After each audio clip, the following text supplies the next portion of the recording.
Dark world থেকে বেরিয়ে তছনছ করবে, এটাই হলো প্রত্যাশা।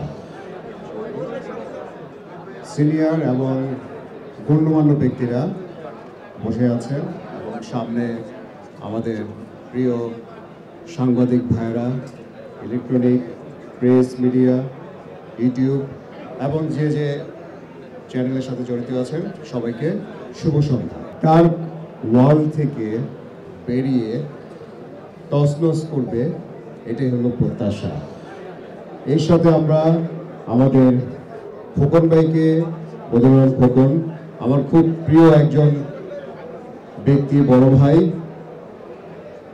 যার বেশ কয়েকটি ছবি করেছি, পুরোটাই আলাদা।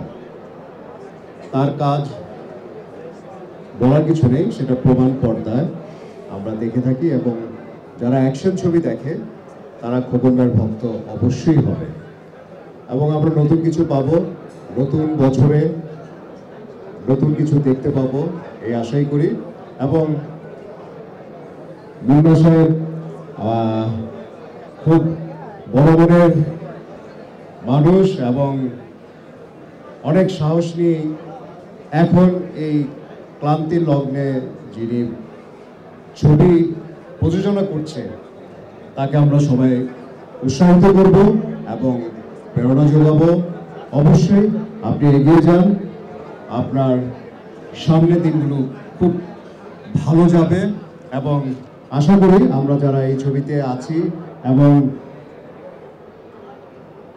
শিল্পী কলাকুশলী যারাই আছে তারা সবাই খোকন ভাইকে খুব সম্মান করে এবং শ্রদ্ধা করে এবং ছবিটি খুব ভালো হবে।